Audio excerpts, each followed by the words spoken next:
fight together. And from now on, I'm not going to sit back and let Satan talk to you like that.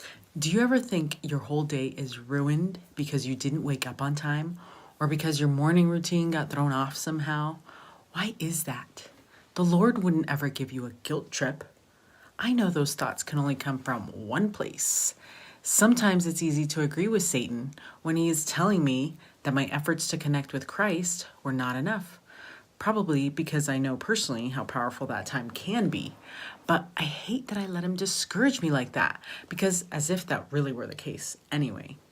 So I have learned that there are different seasons in my life, and sometimes I can go to the temple every day for 60 days and feel so connected with Christ. And then I'm made to quarantine without being able to go into the temple at all and have to get creative with how I connect with Christ. I have felt the Lord loves my efforts, though, no matter what.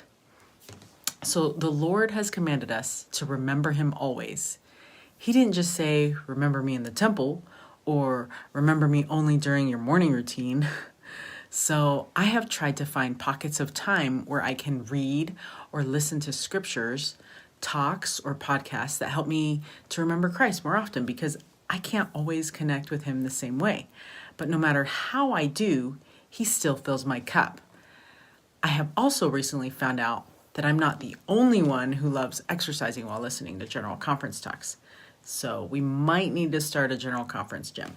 That's all I'm saying. No, but for reals, guess what?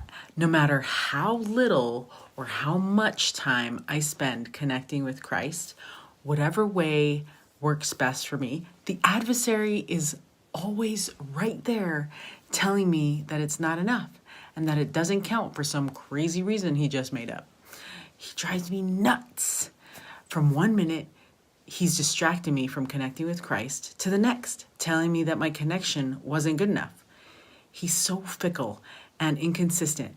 That's how you know it's not from God, but that it's one of Satan's tactics.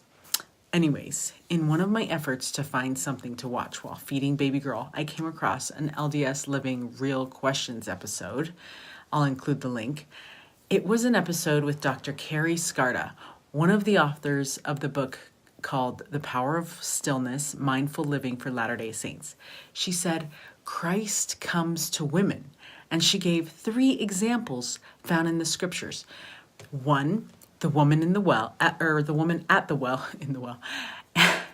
She was doing her chores when Christ taught her. 2, Emma Smith, while cleaning up after her husband and friends. And we learned just a few weeks ago through our Come Follow Me reading assignments that she received inspiration right then to ask her husband, the prophet Joseph Smith, to inquire of the Lord about it. And what followed was the revelation of the word of wisdom that we have today, which laws are given to protect our bodies. And 3, Mary, the mother of Jesus, who was about her life when an angel appeared to her in her path. So those are just 3 examples, but she said we don't always have to go to the mountaintop to receive revelation for our lives. So I love those examples that prove to us that Christ can come to us women. She then shared my favorite analogy to help drive this point. She said it's like when she makes a pan of brownies and sets it on the counter and then goes about her day, then comes back to the counter to take a nibble, and then later a slice to even out the corner, right? You know, who hasn't done that? Maybe no one will notice that I took a few bites if I even it out, right? Then at the end of the day, she comes back to the counter and looks at the pan and asks, wait, where did it all go? Who ate all my brownies? She, of course, quickly realizes it was her the whole time. Dang.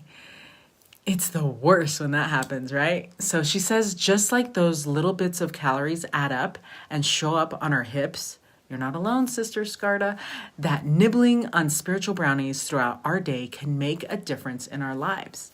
And we don't have to step away from our lives because we might be in a different season of our lives. So Christ can come to us when we take time to remember him throughout our day. Those spiritual nibbles matter. Don't you just love that? I feel like I need to make some brownies again just to test this theory again. Who's with me? So the next time the adversary tries to tell you your spiritual nibbles don't count, tell him that we just learned that by small and simple things, great things are brought to pass. Tomorrow, I want to play a game with you called Two Truths and a Lie. Are you in? Until then,